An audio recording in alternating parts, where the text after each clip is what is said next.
Buenas tardes, mi nombre es Jimena Perry, soy la coordinadora del proyecto Explorers de la Federación Internacional de Historia Pública y les doy a todos la bienvenida hoy. Hoy tenemos dos invitados muy especiales, muy queridos, colegas de América Latina, lo cual me hace a mí pues me da mucho orgullo y también me da mucho orgullo que este evento sea en español. Están con nosotros hoy los profesores Alejandra Fabiana Rodríguez y Michelle Kowelinski, que nos van a hablar sobre historias, memorias y artes en el espacio público de Brasil y Argentina. Alejandra Fabiana Rodríguez es magíster en Sociología de la Cultura y Análisis Cultural de la Universidad Nacional de San Martín y profesora en Enseñanza Media y Superior en Historia de la Universidad de Buenos Aires, doctorada en Ciencias Sociales de la Universidad de Buenos Aires, profesora adjunta regular en la Universidad Nacional de Quilmes, profesora titular del Seminario Historia del Cine en la Maestría de Educación Audiovisual de Flaxo, Uruguay, y dirige el diploma de posgrado en Historia Pública y Divulgación de la Universidad Nacional de Quilmes. Y está también con nosotros Michelle Kowelinski, profesor asociado de la Universidad del Estado de Paraná, UNESPAR, postdoctorando en Historia, miembro de la Federación Internacional de Historia Pública, profesor de los cursos de maestría en enseñanza de la historia e historia pública, editor de la revista Encino y Pesquisa y miembro del equipo editorial Public History Weekly. Muchas gracias por aceptar la invitación y tienen la palabra. Hola, buenas tardes Jimena, Michelle y a los colegas y personas interesadas en la charla que hoy nos acompañan. Ante todo, bueno, agradecer esta invitación. Para mí es una gran emoción y un gran honor participar de este ciclo del cual soy seguidora, ¿sí? Que suelo ver los videos, sobre todo aquellos que trabajan temas como museos, arte, y que realmente agradezco y hago circular. Bueno, así que hoy me toca a mí conversar un poco sobre estos temas, sobre el campo de estudios de la historia pública en Argentina y sobre la carrera de reciente creación en el mismo tema. Eh, bueno, para empezar diría que lo que hoy conocemos como el campo de la historia pública, con ese nombre es un campo muy incipiente en la Argentina. Sin embargo, muchos de los temas de interés, así como de las prácticas o los modos de acercamiento a la historia, tienen una larga tradición en el país. En ese sentido, podríamos pensar como que hay tres grandes momentos que pusieron a la historia en la escena pública en la Argentina. Un primer momento, estoy hablando de la historia más contemporánea, ¿verdad? Un primer momento en los largos años 60 hasta que fueron cortados por la dictadura del 76, donde la preocupación por la historia está muy ligada a la lucha y al debate político. Esto implicó la producción de muchos productos de tema histórico y principalmente de grandes colecciones de libros y revistas que se desarrollaban destinados al gran público. Estas colecciones tuvieron una distribución muy masiva a través de la venta en kioscos, de periódicos, en kioscos de revista, y también, digamos, fueron acompañadas, esta centralidad de la historia fue acompañada por el cine, que es, digamos, otro de mis temas de interés, que revisó esa historia del siglo XIX, del siglo XX, también como forma de llamar a la política, a la acción política del momento. Hay otro segundo, digamos, pensaría en un segundo momento que tiene que ver con la recuperación democrática, ¿sí? Esto se produce en 1983, donde se da una renovación y una profesionalización de la historia académica, y existen esfuerzos de parte de ese plantel profesional de desligarla de la política, ¿no? De cerrar las filas en torno a la academia, de despreocuparse por el público masivo y solo concentrarse en los canales y publicaciones para pares. En ese marco surge también en los márgenes el impulso hacia la historia oral, y la pregunta por la memoria de las comunidades. Luego, a fuerza de trabajo y por la relevancia social de los temas y de las producciones, así también como por los cambios en los contextos políticos, esa forma de hacer historia fueron logrando ganar espacio y legitimidad también en las producciones profesionales. Quiero aclarar que la historia oral tuvo, digamos, en nuestro país un vínculo muy estrecho con las experiencias traumáticas del terrorismo de Estado, ¿no? Y aún en este momento está muy vinculada con el accionar de los organismos de derechos humanos y de algunas políticas públicas que en algún momento me gustaría poder mencionar.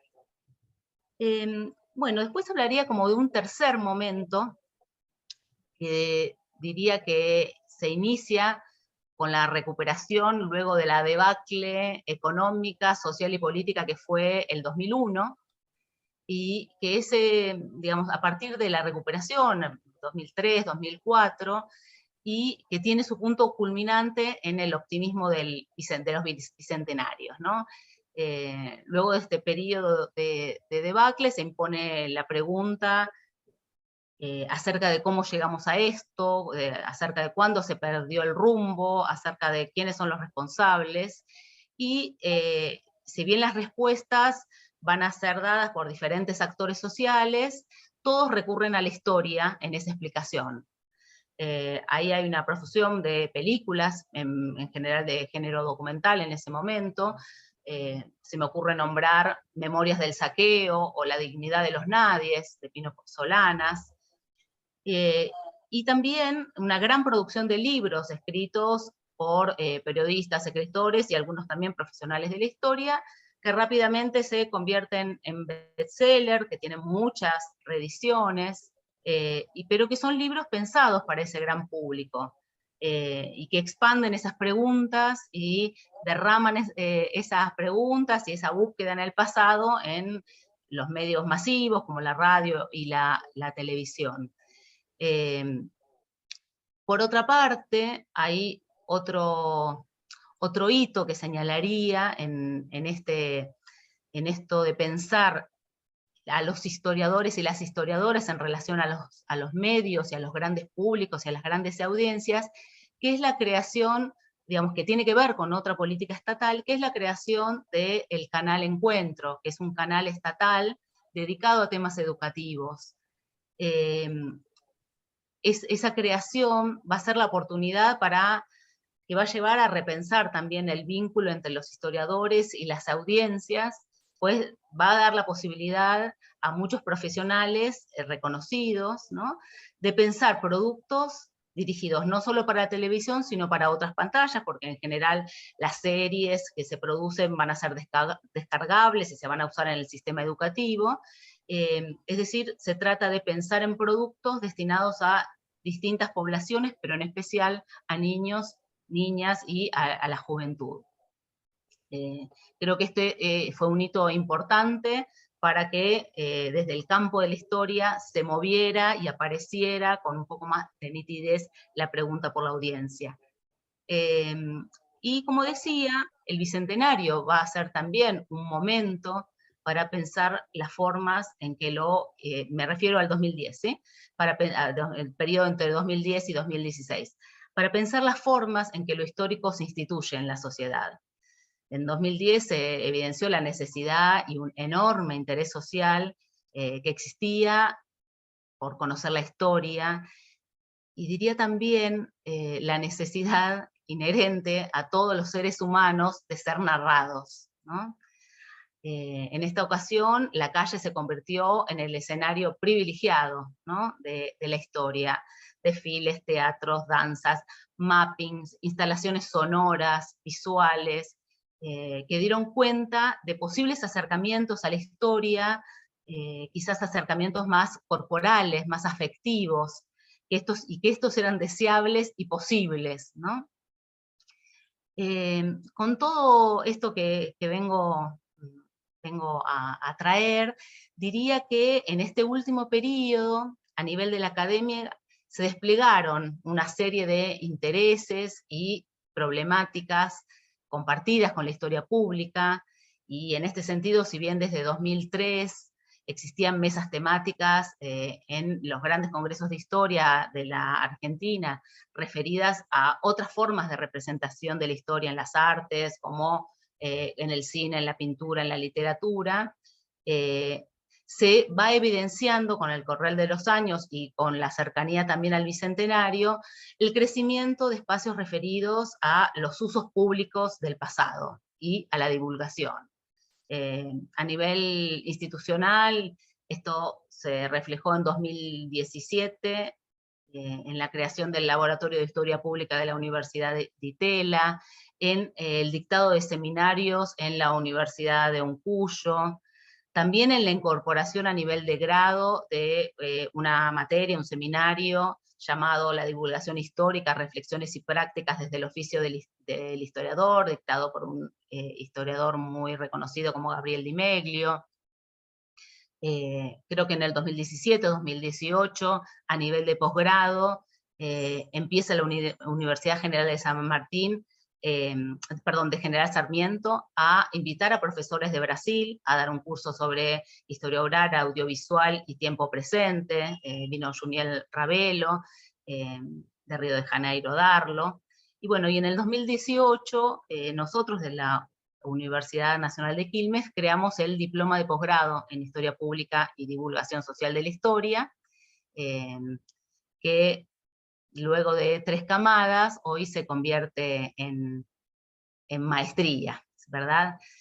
Entonces, digo, con este recorrido, diría que hay prácticas que pusieron a la historia y a la memoria en el centro de la escena pública argentina, mucho antes de que estas prácticas fueran consideradas dentro de este campo de estudios en nuestro país, ¿no? En especial se trata, muchas de ellas también, de experiencias impulsadas por los organismos de derechos humanos durante y después de la dictadura, como forma de activismo en los procesos de memoria, verdad y justicia. Como te decía cuando charlábamos más informalmente, mañana es un día importante para los y las argentinas, porque es 24 de marzo y se cumplen 46 años del golpe de Estado que inició la dictadura más atroz de nuestra historia.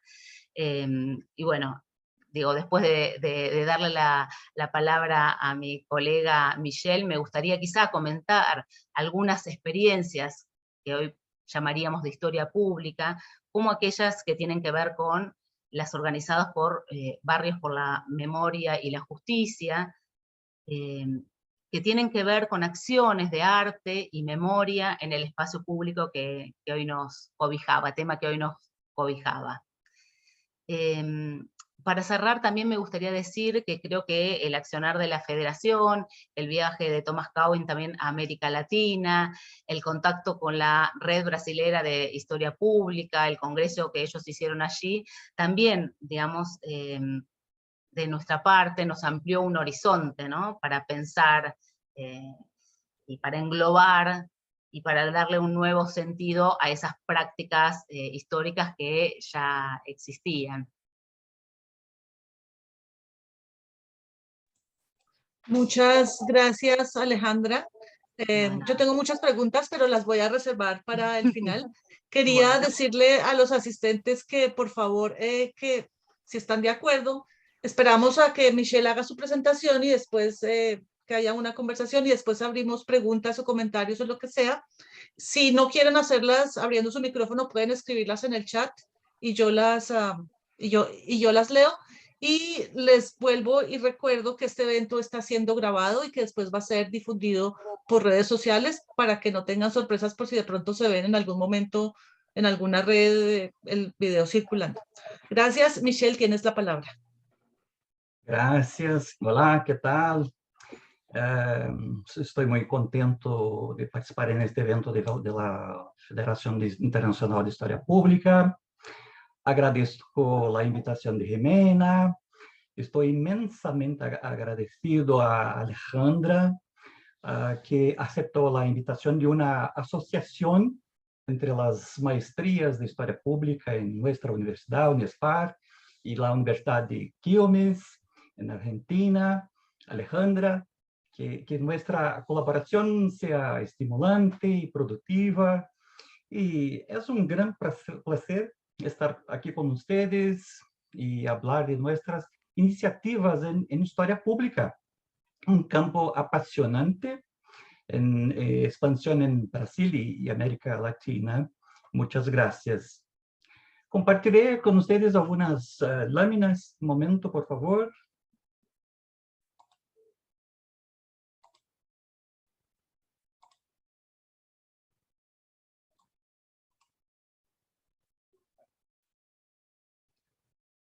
¿Todo cierto? ¿Listo? Perfecto. Un momentito. Ok. Entonces, presentaré algunas cuestiones teóricas y también algunos ejemplos. Entonces, para empezar, debo decir que en esta presentación, Historias, Memorias y Artes en Espacio Público, Experiencias de Investigación y Mediación, partiré de los siguientes ejes reflexivos: historia pública, arte y público. Ahora sí. Entonces, historia pública, arte público y museos.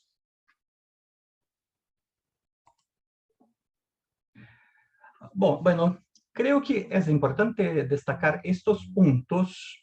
Ellos son fundamentales para nuestro aprendizaje e interacción con personas, con grupos, especialmente porque es una forma de visibilidad que favorece nuestras capacidades, autonomía y también nuestras limitaciones, actuando en la comunidad y haciendo avanzar la producción de la historia local.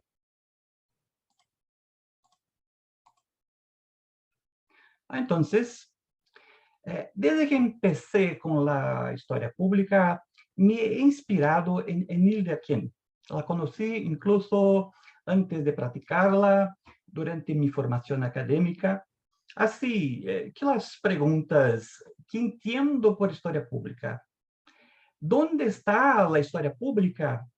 ¿Y por qué es importante la historia pública articulada con el arte público? Son fundamentales, tanto para hacerme reflexionar sobre el modo en que las personas se comprometen con el pasado a través de la memoria colectiva y también de la memoria pública, como sobre los procesos por los que el pasado se vuelve accesible, relevante y desafiante para todos, para el historiador y el público.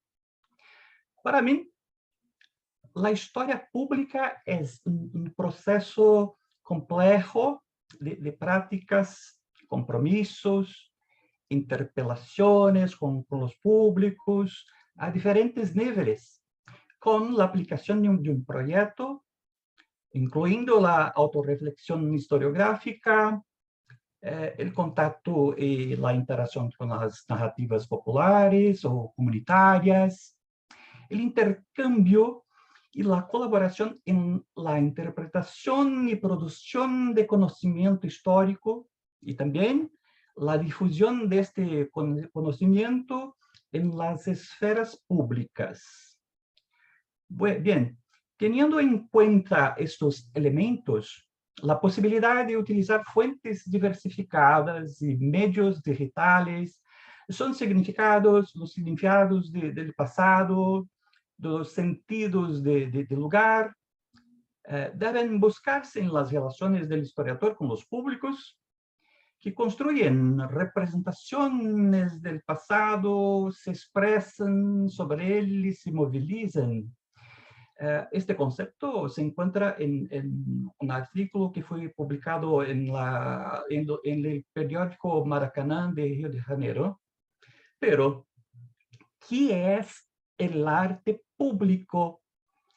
En un sentido literal, serían las obras que pertenecen a museos, colecciones, o los monumentos de las calles, de las plazas, que son de libre acceso.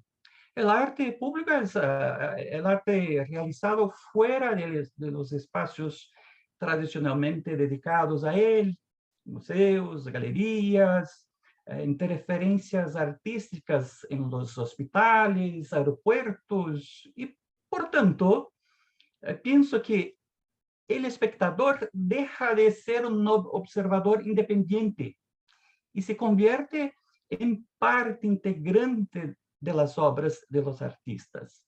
Así, es por esta razón que no me conformo con una historia pública para un público pasivo, sino al revés. Ahora bien, esto nos exige mucho a todos, porque tenemos que actuar en la universidad, en nuestra comunidad o incluso en las redes sociales.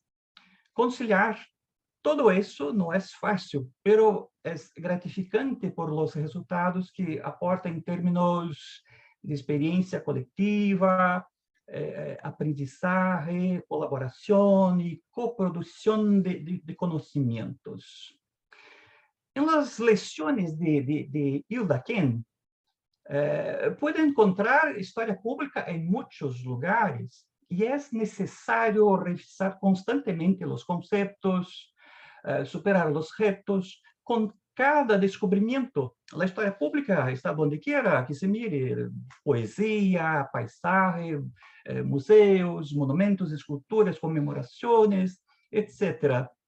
Nos queda interpretarlo, descifrarlo. Me gusta mucho esa idea. La observación de dónde está la historia pública plantea nuevos problemas, nuevos conceptos, y estimula el debate y el compromiso con las comunidades, un compromiso ético y de escucha. De alguna manera, me sentí cómodo trabajando con estos ejes temáticos, entrelazándolos. Así pues, entiendo que las artes públicas implican formas sensibles y también creativas de comunicación e interacción con el público. Pueden asombrar mucha gente, pueden dar impresión de inclusión y pertenencia, despertar el deseo de justicia y reparación, o pueden moverla a la acción. A veces, mediante actitudes destructivas, como el caso de las estatuas actuales. La nueva generación de artes públicas, como por ejemplo pintura, escultura, mural, fotografía, cine, danza, audiovisuales, performance, exigen mediación, participación de la comunidad, políticas de incentivo, prácticas artísticas en los espacios públicos. Así, que el cuestionamiento que me moviliza para la historia pública y que practico es: ¿cómo pueden los historiadores, los artistas y el público reflejar la sociedad y los usos del pasado a través de las artes, expresarse, interactuar y colaborar con ellos en los espacios públicos? El tema de los monumentos, a pesar de ser controvertido y de no profundizar en él, es un tema de gran importancia. Creo que podemos aprender del arte público y de los monumentos históricos. De este modo, simplemente no podemos destruirlas ni ocultarlas, sino utilizarlas en el sentido de una pedagogía pública dialógica. Sin duda, los monumentos implican un discurso cívico y colonizador, pero al mismo tiempo podemos aprender del público cómo tratar las historias difíciles, su impacto en nuestras vidas y en los espacios públicos.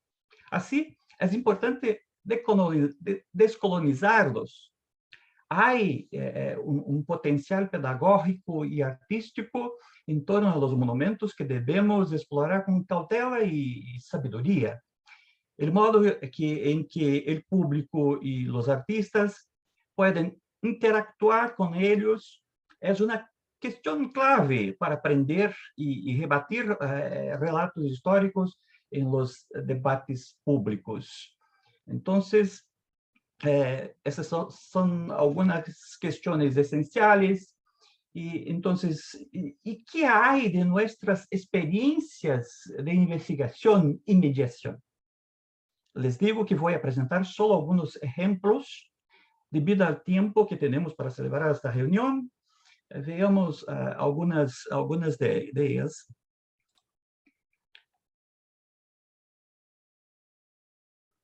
Entonces, historia y monumentos públicos, la cultura conmemorativa del luto.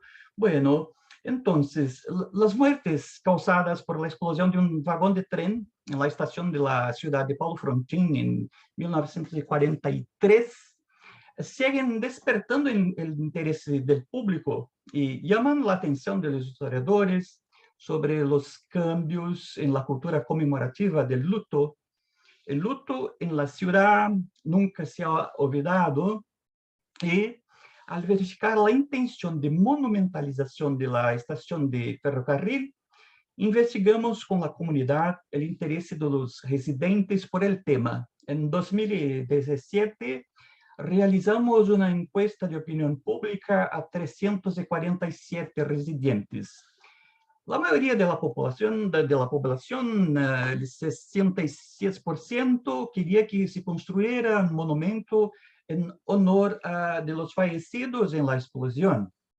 Los vecinos reconocieron más a los fallecidos en la explosión que el homenaje póstumo a la personalidad de Paulo Frontin, un político que dio su nombre a la ciudad.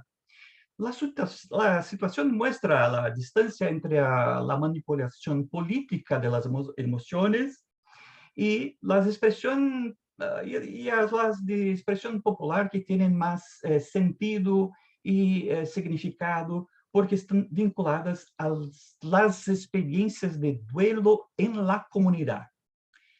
Basándonos en Erika II, entendemos que el luto ya no se ve solo como una emoción individual y privada, sino como un comportamiento social, público y performativo. De este modo, los sentimientos de duelo y melancolía se consideran constantes y como las personas cambian con las experiencias, la superación del dolor se establecen relaciones transformadoras y continuas con los muertos.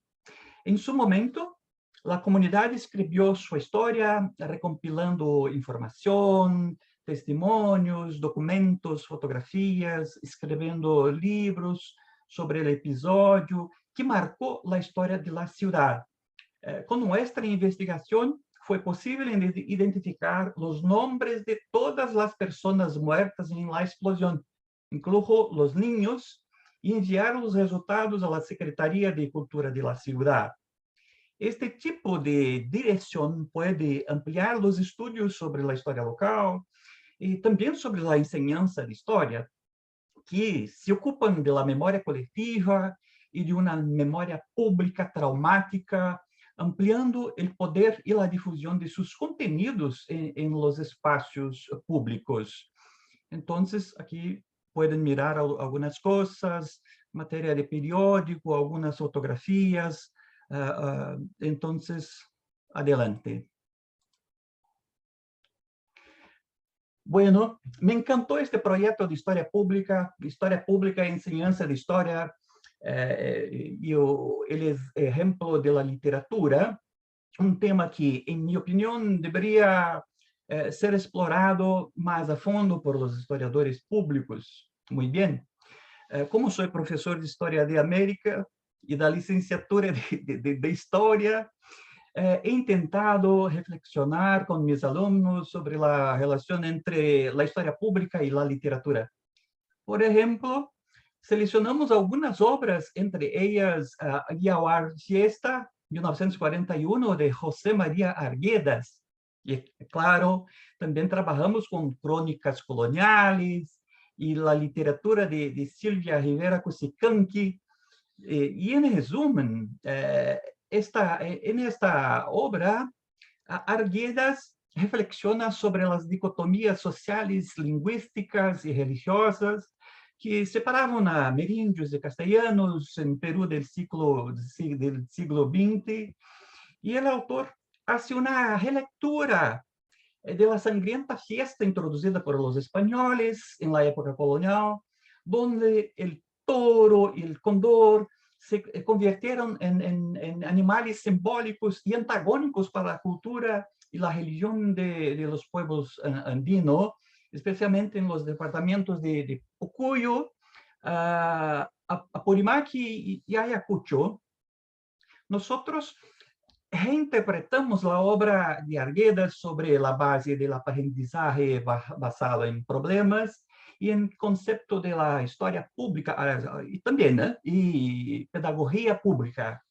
Organizamos una exposición para reflexionar y compartir con el público conteúdos relacionados con la historia, la religiosidad y el patrimonio cultural, y sobre todo pensando también en la desaparición del arte retablista en Perú. Algunas escenas del libro fueron elegidas y enmarcadas en retablos para reflejar tanto el secretismo religioso como el patrimonio cultural andino amenazado, los retablos de Ayacucho. Fue extraordinario desarrollar este proyecto y destacar numerosas posibilidades que la literatura trae para nosotros. Pronto publicaremos un artículo sobre él. En la parte izquierda ponemos algunas imágenes de las presentaciones de nuestros alumnos, del contenido de material didáctico. A la derecha puede-se ver la problematización del tema, los procedimientos teóricos y prácticos. Tengo acá un ejemplo de un retablo producido por los alumnos, ¿no? Entonces, las crónicas coloniales, atrás una reinterpretación de Evo Morales. Entonces, este es uno de los ejemplos de las actividades prácticas que fue así increíble. Entonces, adelante. Así, ya he trabajado para la formación del Museo Regional de Iguazú, en el centro de Paraná, y en el lateral hay un QR code con acceso a un vídeo mío sobre el tema.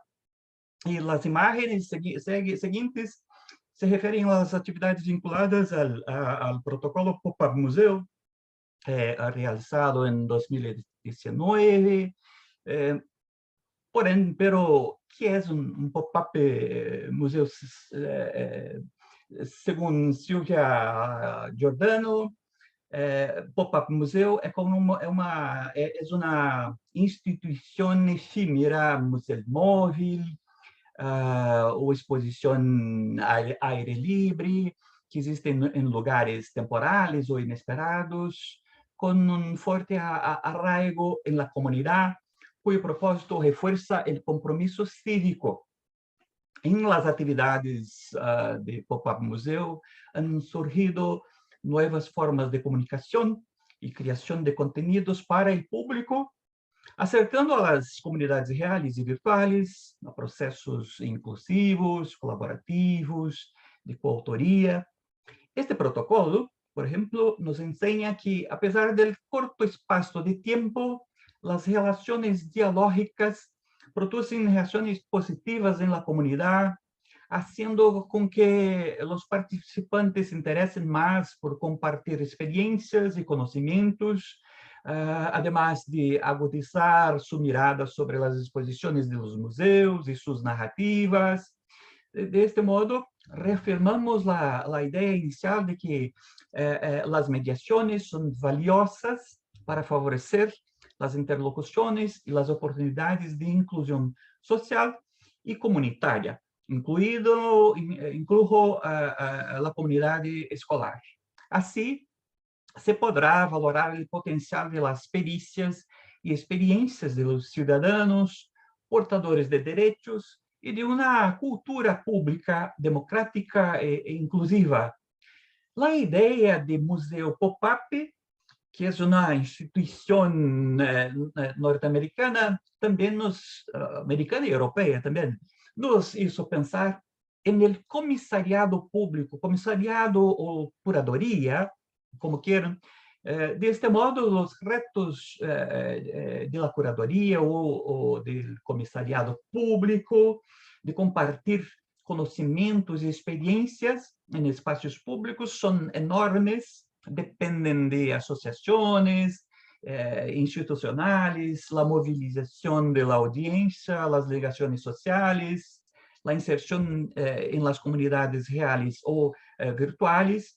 Y con estas orientaciones es posible hacer que los museos sean más amigables con los visitantes, convirtiéndolos en socios creadores de contenido, además de integrarse a las reflexiones sobre su historicidad y la forma en que entendemos el pasado y lo exponemos a las audiencias. En general, los museos tradicionales son concebidos y percibidos por su autoridad y la transmisión exclusiva de conocimientos. Las nuevas tecnologías han resignificado las acciones en estos espacios. Las personas también pueden ser comisariados, pueden hacer curaduría porque seleccionan, describen, muestran imágenes, producen vídeos, animaciones, colecciones, presentan obras de arte en el espacio público. En esta edición del Museo Pop-up también fue posible desarrollar una actividad de descolonización de la exposición indígena en el Museo de Olindo Mendes Pereira, en la ciudad de Campo Mourão. Por lo tanto, para reflejar el peso del proceso colonizador luso-brasileño, se realizó un cartel con los 39 cuadros del ciclo mirandino, y de esta manera nos reflejamos con el público la asociación de textos e imágenes de los contactos e enfrentamientos entre los brasileños e indígenas en el periodo colonial, a través de textos de historia, historia de América y música popular. Una forma de entender las relaciones de poder, los conflictos y las negociaciones en los espacios públicos es mantener un contacto directo y constante con el público, escuchándolo. Las declaraciones posteriores al evento destacan las evaluaciones sobre los procesos curatoriales del Museo de Olindo, el formato de las exposiciones y la falta de interés por su narrativa en las exposiciones. Entonces, después de estos ejemplos, podemos llegar a algunas conclusiones. Quiero decir que estas ideas también aparecieron en un proyecto editorial que tenemos con Jimena y con Malena Bedoya, que se publicará este año. Ah, sí, claro, Alejandra también está con nosotros en esta publicación. ¿Por qué es importante la historia pública articulada con el arte público? Entonces, una respuesta simplemente, los artistas y los historiadores necesitan colaborar, ya que tienen competencias específicas y los públicos tienen sus propias experiencias. Y si a los historiadores les corresponde investigar, comprender, interpretar el pasado, es importante decir que las interacciones combinan conocimiento y experiencias para comprender cómo se construyen los espacios públicos, los recuerdos y el pasado. Además, las comunidades tienen la posibilidad de reflejar las dimensiones del pasado y comprometerse de diferentes maneras en el espacio público, valorando los lugares y sus historicidades, sin olvidar las escalas local, regional y nacional. Por lo tanto, es necesario comprometerse con el público, valorando el arte público y la historia local. Un ejemplo, mi libro Telas, Lentes y Tramas, ¿no? Tuvo un efecto inmediato entre los familiares del artista Hermann Schiffelbein que estudiamos y entre los comisarios del arte. Enrique Martinovsky, por ejemplo, residente en Marinha Grande, Portugal, adquirió recientemente un cuadro de Schiffelbein comprado en una subasta en Alemania, tras comprender la importancia de su artista ancestral. Por otra parte, como la colaboración es fundamental para la práctica de la historia pública, realicé una investigación de campo y descubrí que el consumo del pasado entre los descendientes de alemanes aquí en nuestra región también se produce a través de las imágenes. ¿Y qué imágenes encontramos en la comunidad local? Reproducciones de los cuadros de Schiffelbein. Con la ayuda de la comunidad pudimos localizar la tumba del artista en el cementerio de la línea Bituruna, en la ciudad de Porto Vitória, acá en el estado de Paraná, contactar con los miembros de la familia y participar en eventos científicos con ellos. Estoy muy contente con este proyecto por sus resultados inesperados y sorprendentes. De este modo, defiendo la idea de que las artes sirven para cuestionar formas de inclusión y exclusión social, y que la activación de los valores culturales y identitarios puede verse comprometida si las acciones con el público no se realizan de forma colaborativa. Sabemos que las obras de arte van más allá de las paredes de los museos y de las colecciones personales, sirven para impugnar los usos del pasado y también de las artes. Para ello, las mediaciones de los historiadores y artistas públicos requieren la participación social y el compromiso en los espacios públicos, compromisos éticos y de escucha. Muchas gracias.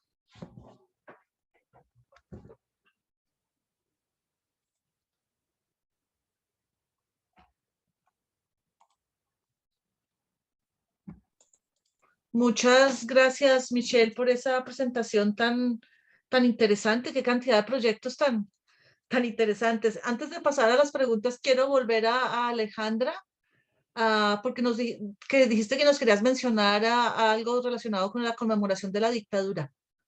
Entonces, Sí. Les cuento brevemente. Una acción de arte, memoria en el espacio público que quería mencionar, era la que llevan adelante desde ya hace muchos años, desde el 2005, o sea, en las vísperas de cumplirse los 30 años del golpe de Estado, un conjunto de vecinos organizados en asambleas barriales, que se llama Barrios por la Memoria y la Justicia. Esta experiencia la traigo no solo porque, digamos, puede ser pensada desde el título que hoy nos convoca, sino porque además habla de cómo las acciones que tienen que ver con la memoria y con la historia pueden ser inestables y pueden ser cambiantes y se resignifican con los diferentes contextos históricos. Entonces, en principio, la acción tiene que ver con vecinos que se ponen a investigar en los archivos de la memoria, en los archivos de la, digamos, de la Comisión Histórica, sobre los diferentes barrios, y van pensando en homenajear a aquellos compañeros, aquellos militantes que han sido desaparecidos, pero homenajearlos de una manera que tiene que ver con decir aquí se perteneció, Aquí se vivió, o desde aquí lo secuestraron, o desde en este punto lo desaparecieron.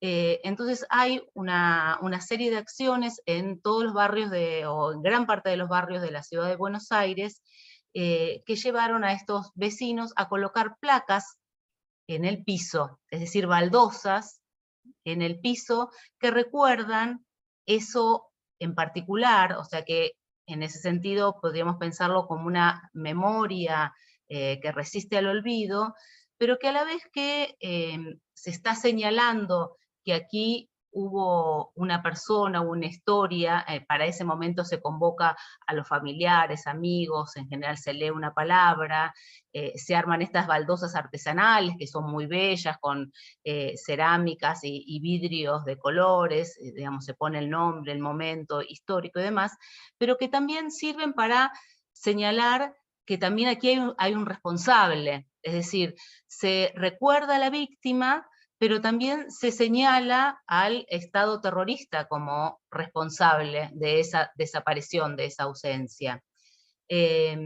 Muchas veces estas baldosas son colocadas, como les decían, en el lugar de la vivienda o en el lugar del trabajo o en la escuela o facultad de donde concurría, ¿no?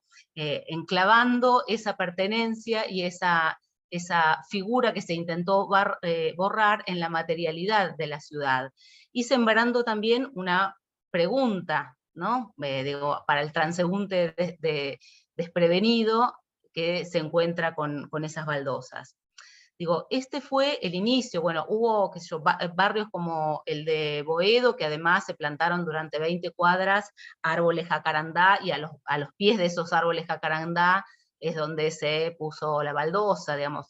Esto implica también una investigación no solo en archivos y con los familiares y demás, sino también con los vecinos del barrio donde se va a colocar esa baldosa, ¿sí? Porque muchas veces se hace la investigación, gente que dice que sí, que no, que vivió, que no vivió en ese barrio. Bueno, hay todo, digamos, un revuelo que después se condensa en un encuentro que diría casi ritual, donde no solo se colocan y se arman en ese momento las baldosas, se ponen las letras y demás, sino que, digamos, también se imbrinca lo individual con lo colectivo, ¿sí? Porque es el homenaje a esa persona, pero también es al colectivo de aquellos que militaron, que participaron, que se está honrando.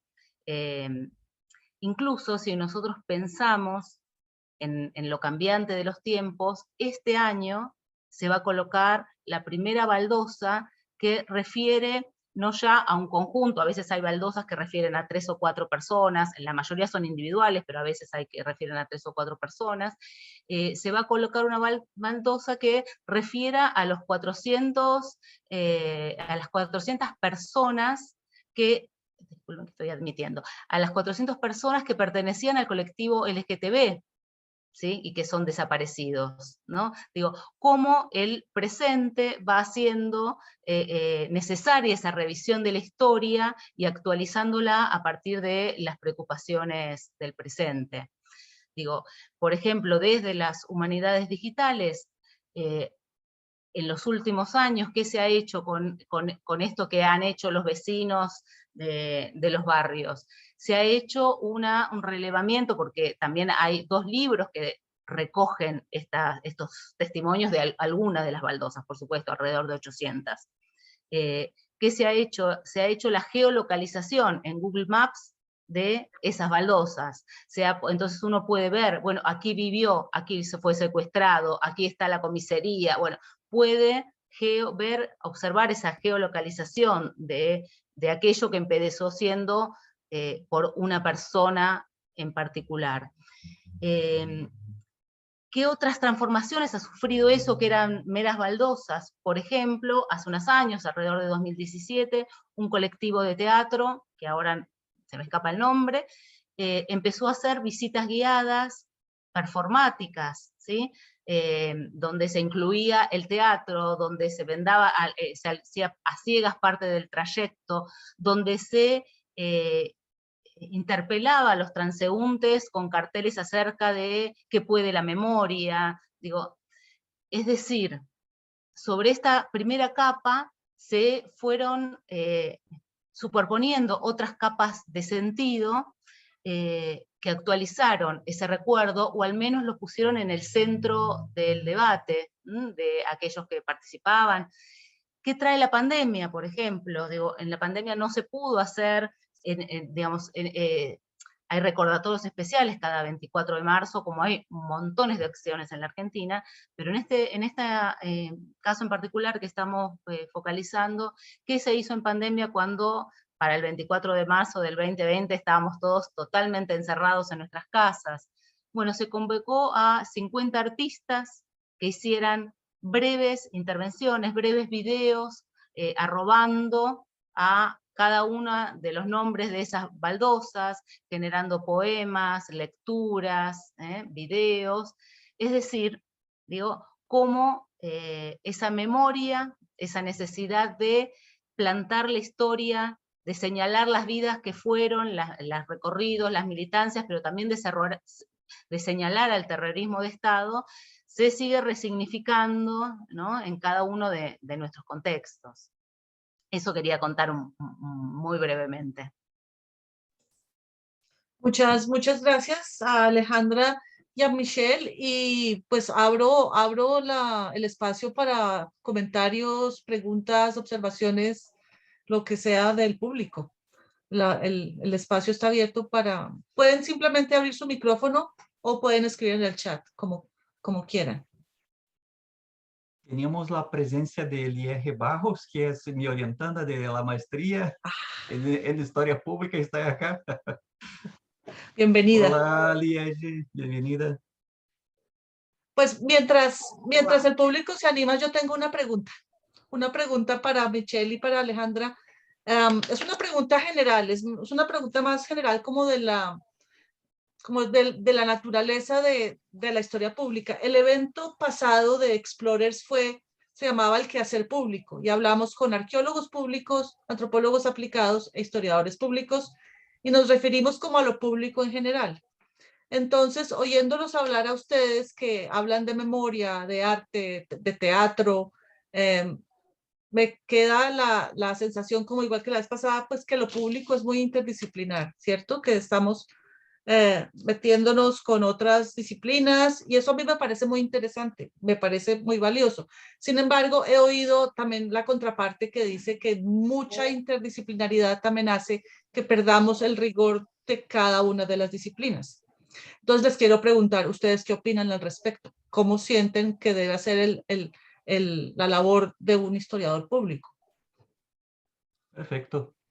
Entonces, en primer lugar, tengo a decir que al estudiarmos la historia, principalmente la historia del movimiento de los anales, aprendimos muchas lecciones, entre ellas la interdisciplinaridad. En la maestría de Historia Pública en la UNESPAR, tengo un alumno que tiene una pesquisa acerca de la memoria y de los patrimonios comunitarios, y el trabajo contiene las relaciones con historia pública y arqueología pública. No puede ser diferente. El lugar tiene muchas perspectivas, y las memorias, dicho de otra manera, las memorias de las personas, al estilo de Halbwachs, las memorias colectivas, y también aquellas memorias públicas, memorias del Estado, como también hablaba de cierta forma Alejandra. Entonces, yo pienso que la interdisciplinaridad es todo, porque se refiere a un poder educativo, a un poder midiático, que envolve um certo ativismo com variados públicos. Deste modo, uma leitura de Habermas é muito importante, mas vai mais além. Tem uma obra mais recente né, publicada por Public History Public History in Public, recentemente pela Routledge, y allí tenemos muchas clasificaciones del público. Público, por ejemplo, un público engajado políticamente, los públicos más amplios. Entonces, creo que essas relações com a cultura popular, com os espaços públicos, têm muitas possibilidades, oferecem muitas possibilidades a los historiadores e também a las comunidades. Todos saem ganhando de alguma maneira. Gracias, Michelle. Alejandra, Sí. ¿qué piensas? Sí, sí, coincido con lo que dice Michelle, y yo creo que a los historiadoras nos hace falta. Nosotros diría que somos muy imperialistas. No, somos de creer que podemos hablar y hacer de todo. Creo que como ninguna otra profesión. Entonces me parece que tenemos que ser un poco más humildes y aceptar que la historia está en boca de todos, que la memoria es cosa de todos y que es una parte lo que nosotros podemos aportar mediante nuestros saberes, nuestra experiencia, metodología y rigor, pero que es solo una parte y que necesitamos y que hay que valorar los saberes que tiene el resto de la comunidad. Yo creo que ese es un aprendizaje a nuestra soberbia que es importante tomar nota. Gracias, Alejandra. Hay una pregunta del público de Sebastián Figman. Él quería preguntar sobre las carreras, qué materias tienen y cómo son los trabajos finales. Bueno, a ver, yo les puedo contar un poquito de la nueva maestría que inicia este año. Tenemos 12 materias, 8 de ellas obligatorias y 4 optativas, y 2 seminarios, uno de investigación de obra y otro de producción de obra. Las materias recorren temas, digamos, sobre la historia pública, sobre la divulgación, acá tengo un cartelito con las materias, sobre cultura material, museos y colecciones, historia, edición y divulgación, otra que trabaja sobre el tema del cine, en la historia en el cine y en la televisión, otra sobre fuentes orales y memoria, programas públicos en bibliotecas, archivos y centros de documentación, otra sobre escritura para el gran público, qué es leer y qué es escribir en la era digital, y otra turismo histórico patrimonial. Ese es el núcleo de historia de materias obligatorias. Y después tenemos una serie de materias selectivas, a cuál más interesante: historia pública en las escuelas, prácticas inmateriales, problemas de la historia pública, entre la teoría y la práctica, historia política y debates contemporáneos, proyectos de fotografía y cultura visual, taller de radio en nuevos formatos, historia interactiva, juegos, videojuegos, aplicaciones, pantallas y narrativas digitales, y teorías de la historia y historiografía, y una historia de América Latina. Y después un par de seminarios de actualización que tienen temáticas que van a ir cambiando. Con respecto a lo que preguntaba del trabajo final, no es una tesis académica clásica, sí tiene una instancia de defensa, obviamente, pero lo que propiciamos es que sea una obra, ¿sí? Tanto una obra de historia pública como una obra de divulgación de la historia, pero digamos que rebase el formato académico, ¿no? Que tenga que ver justamente con lo público, con un proyecto de trabajo con las comunidades, con un proyecto museístico, con un proyecto audiovisual. Bueno, hay como muchas posibilidades que iremos explorando y acompañando en la medida que los y las estudiantes avancen en la carrera, ¿no? Entonces, Michelle, ¿tú quieres hablar de tu programa? Sí. Entonces, compartí con ustedes un link para nuestra maestría. Tenemos muchos disciplinas, muchos contenidos parecidos con la Universidad de Quilmes. y tenemos un proyecto de experiencias en los espacios públicos también. Entonces, Liege también puede hablar de las disciplinas que ha frecuentado en este año, en el año pasado, más la producción, que es importante. Tenemos una producción de la disertación clásica, ¿tá? Trabajo formal. Tiene también una posibilidad de la publicación de artículos, 1 o 2 artículos, pero intenté hacer una experiencia con la publicación de artículos, más esta cultura no está arraigada en la universidad por el momento. Intentamos hacer un espacio virtual con la colaboración de profesores interesados en historia pública en la plataforma Otorea en los Estados Unidos, una plataforma de colaboración y de revisión de los textos hasta la publicación con DOI, con registro, pero no avanzó mucho y yo la abandoné. Quizás ahora possamos avanzar en esta dirección, pues en muchas plataformas, como por ejemplo ResearchGate, también otra plataforma, esqueci el nombre, también operan de esta manera. Tuve una experiencia con una historiadora de Francia acerca de una publicación sobre escritos de la Revolución, donde pusimos los artículos en avaliación por la comunidad, hasta vista que en la red los accesos son favorables y tenemos así una respuesta mucho más rápida que en los periódicos, que demoran mucho tiempo para hacer sus ediciones. Y de esta manera, como estábamos trabajando también con la revista Enseñanza y Pesquisa, hacíamos la publicación inmediata mediante ese proceso de avaliación instantánea. Y entonces, es una oportunidad también. Es esto.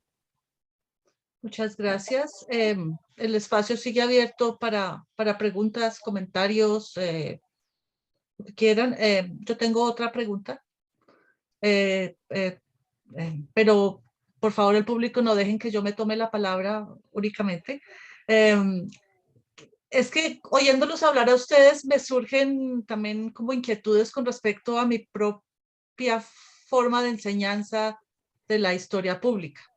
En este semestre estoy dictando un curso sobre historia oral en la universidad donde yo trabajo, que a mí pues me interesa mucho, pero me ha costado mucho trabajo hacerles entender a los historiadores que las fuentes orales también son fuentes primarias, que no importa que no estén escritas y que cambien, siguen siendo fuentes primarias importantes.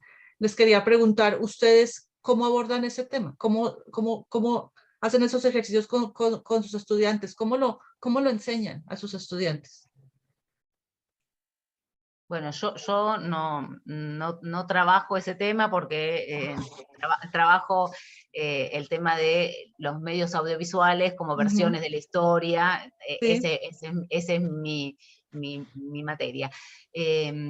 Pero es cierto que por lo menos en la República Argentina, el tema de historia oral fue tabú y, durante muchísimo tiempo.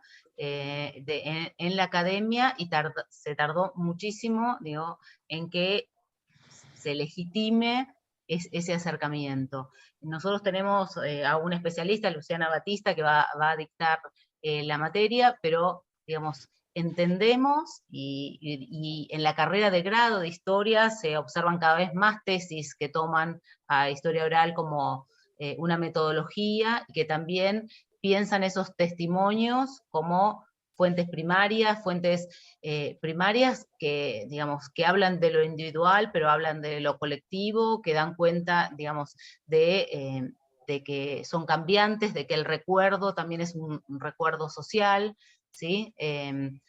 Me parece que, digamos, que los temas que tienen que ver con historia oral y con memoria revisten una complejidad que hace, digamos, que hace falta poner sobre la mesa, ¿no? Y hace falta para los historiadores cruzarlo y entramarlo con otras fuentes, sin duda. Gracias. Sí. Gracias, Alejandra. Yo tengo alguna experiencia con las memorias en el IDES de Argentina y trabajos de Elizabeth Tejelín, que trabaja con los temas de la memoria y así. Pienso que la historia pública ela tiene una vinculación muy fuerte con la historia oral. Entonces, me parece muy importante pensar en el trabajo de Michael Frisch, principalmente porque ellos trabaja con esta vertiente, ¿no? de compartimiento de saberes a partir de la oralidad. En nuestra universidad no es fácil trabajar con la historia oral, ¿no? No hay así mucha difusión de la importancia de este trabajo. Tenemos una ley de 2016, la más reciente, que infere en las actividades prácticas, en respeto a las personas, pero muchos pesquisadores en el Brasil, yo he dicho a Thomas Calvin que este es un problema. Muchos pesquisadores no respetan, hacen entrevistas, coletan depoimentos, pero no siguen las reglas del Ministerio de la Salud, ¿no? Para preservar las individualidades.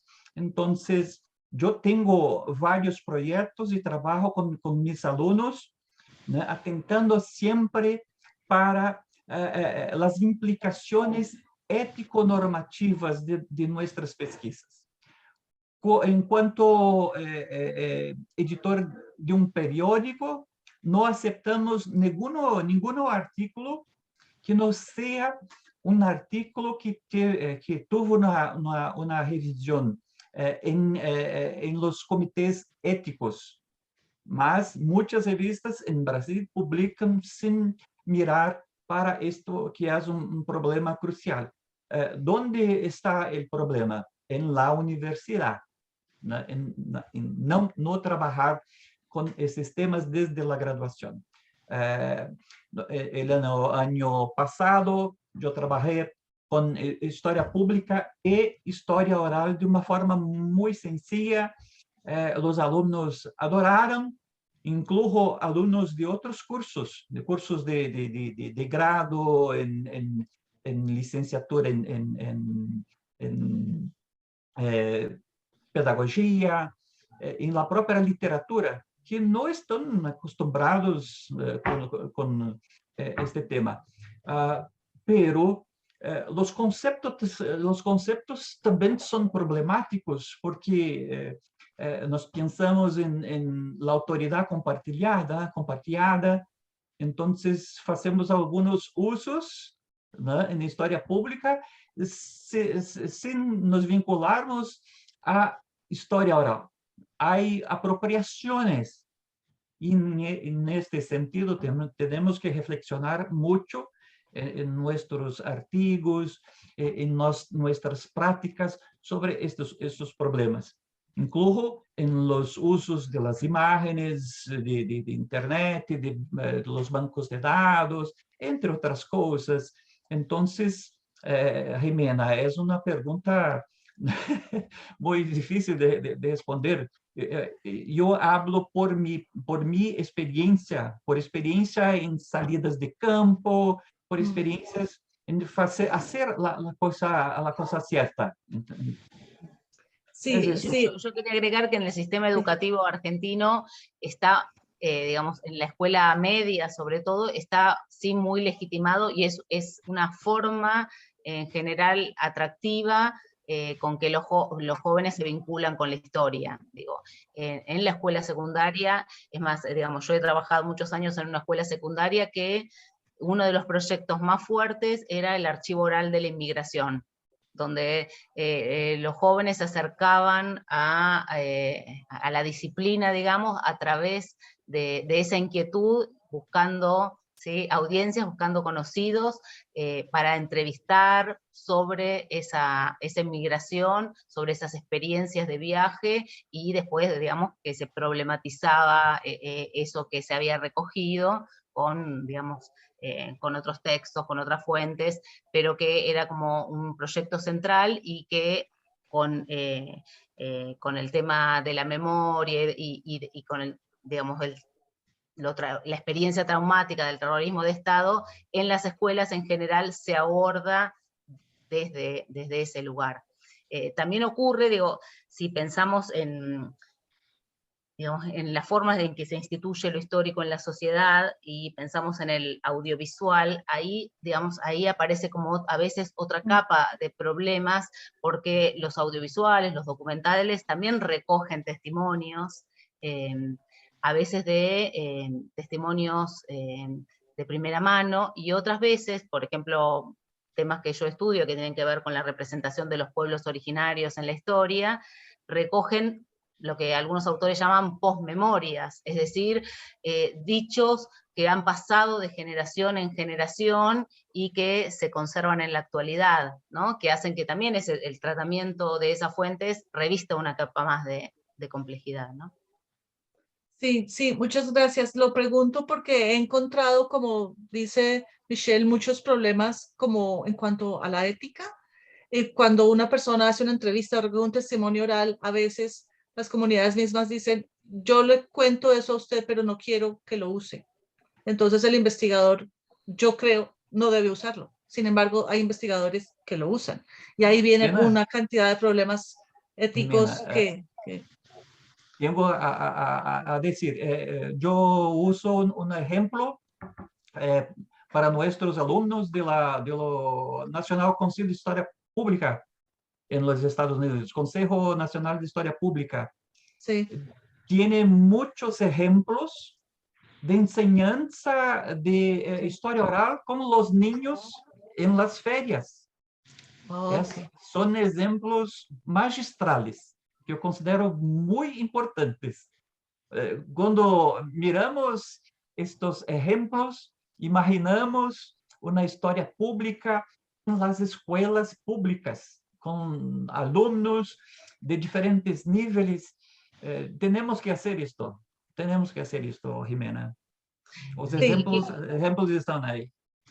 Quiero agregar, perdona. quería agregar una cosita, que Mm, de la misma manera que vos planteás, Jimena, que digamos, por una cuestión ética tiene que haber obviamente un pacto que se cumpla, un compromiso con aquello que no quiere ser dicho públicamente, también es cierto que hay muchas experiencias de gente que está esperando la pantalla, que está esperando el micrófono para contar algo que lleva guardado. Eso también es cierto, y que no en cualquier momento está habilitado para poder decirlo. Hay una experiencia de un profesor que trabaja con imágenes, Mazota, donde él va a entrevistar por un tema, porque es antropólogo, un tema de lenguaje a una comunidad. Y en el medio de la charla, ¿sí?, la persona dice, saca una bala y se pone a contar esa historia que estaba esperando el momento y la confianza para contar. Bueno, son escenas que tienen que ver con una matanza que hubo en 1923 en La Palpí, ¿no? Él estaba esperando, ¿sí?, ese momento para contar algo que no había contado hasta ahora en su vida, ¿sí? Y que gracias a ese espacio pudo decir, ¿no? Entonces creo que son las dos cosas, el cuidado del otro, y la posibilidad del otro también. Sí, muchas gracias. Quiero leer un comentario que hace Gisela Andrade en el chat. Dice, en las experiencias de estudiantes secundarios presentados en el proyecto de Jóvenes y Memoria, que está cumpliendo 20 años, se trabaja muchísimo con los testimonios orales. Sí, sí, muchas gracias. Es una inquietud que me surge ahorita que estoy enseñando porque ha sido un reto realmente interesante, pero ha sido difícil. Bueno, tenemos todavía unos minutos por si alguien quiere hacerles preguntas a Alejandra, a Michelle, comentarios, contar algo de su propia experiencia con historia pública. Si no, yo tengo un comentario. Es Sí, que sí, sí, sí, sí, sí. este Por tipo favor, de... un instante, Jimena. Dale. Alejandra tocó en un punto muy sencillo. En la teoría de la historia oral, tenemos también Liam, me recuerdo de Liam, Theory of Oral History, y uno de los capítulos habla justamente sobre esto. La performance de quien habla, de quien hace la entrevista. Entonces, es muy interesante. Y también tenemos las experiencias con las entrevistas públicas online, en red, que es una cosa muy reciente también. No tan reciente porque podríamos hacer historia oral a través del teléfono, de la internet, de las redes sociales. Entonces, las posibilidades son mucho amplias y desafiadoras también. Los retos están ahí. Bueno, en ese Gracias, sentido, Michelle. el Museo Histórico Nacional de la Argentina, bueno, nos convocó ahí Gisela Asiente porque hemos ido a una reunión. Ellos llamaron, hicieron como una convocatoria abierta a personas mayores de 70, 80 años para contar su historia. Eran entrevistas que iban de lo personal, de algunos recuerdos y de cómo esa persona recordaba también determinados sucesos de la historia argentina. La convocatoria los rebasó de tal manera, o sea, había tanta y tanta gente que no han podido, o sea, nos convocaron para ver si desde la maestría, como parte de prácticas, podíamos también colaborar, lo mismo han hecho con otras instituciones, para realizar esas entrevistas, porque realmente ha sido un aluvión de gente que rebasa la capacidad que tiene los empleados y la conducción del Museo Histórico Nacional para procesar todo esto. Pero realmente, evidentemente, mucha gente tiene muchas cosas que contar acerca de su propia historia y de su lugar en la historia más general, ¿no? Y más amplia. Gracias, Alejandra. Nos quedan 5 minutos. Michelle o Alejandra, ¿tienen algún comentario final? ¿Alguna invitación para que se inscriban a la maestría, por ejemplo? Bueno, muchas gracias, Jimena. Bueno, la maestría tiene una pequeña prórroga en la inscripción, así que hasta el 4 de abril está abierta. Nada, estamos muy ansiosos de empezar, tenemos gente no solo de nuestro país, sino hoy miraba el legajo, por ejemplo, de alguien de Honduras, de Chile, de Perú, de Colombia, de Bolivia, es decir, va a ser muy interesante, más la colaboración que tenemos con Brasil, va a ser realmente un desafío poder armar sinergia, poder ir encontrando las formas donde enlazar tanta gente que viene además con mucha trayectoria, con mucha experiencia en la divulgación y en la historia pública. Entonces realmente va a ser un enorme desafío poder de esto también sacar proyectos más colectivos y poder, digamos, trabajar para una historia también más democrática y más democratizadora. Así que yo, en ese sentido, agradezco enormemente la mano que nos está dando Michelle, digamos, toda la apertura a armar cosas juntos, y lo mismo para vos, Jimena. Este espacio ya dije que lo valoro muchísimo y lo sigo, y así que bueno, nada más que agradecimiento y ganas de arrancar. Ya tenemos, digo, desde el diploma algunos proyectos ya de investigación funcionando. Ahora, hoy se lanzó uno más sobre, se cumplen 40 años de la guerra de Malvinas, ¿no? En estos días. Así que también tenemos un proyecto con graduados del diploma sobre el 82 y el rol de los medios en ese conflicto bélico. Así que bueno, estamos muy entusiasmados y con ganas de sumar proyectos y voluntades. Gracias, Fabiana. Michelle. Agradeço, Jimena, agradeço a todos, especialmente a Alejandra. Nuestra parcería sea mucho provechosa. En nuestra maestría en Historia Pública tenemos también la posibilidad de intercambios entre instituciones y también una programación especial para alumnos de todo el mundo. De América, tenemos un alumno del África para ustedes tienen una idea. Entonces, es un curso amplio, abierto a todos. Deseamos hacer parcerías con ustedes, y principalmente con ustedes de Argentina. Entonces, estoy muy contento e invito a todos a participarem de nuestros proyectos, porque también son proyectos abiertos a la colaboración de todos. Agradezco también a presencia del IR, que trabaja con museos también, la expresión femenina, la fotografía de las mujeres en los museos. Entonces, agradezco a todos y principalmente a ustedes, a Jimena y Alejandra. Muchas gracias.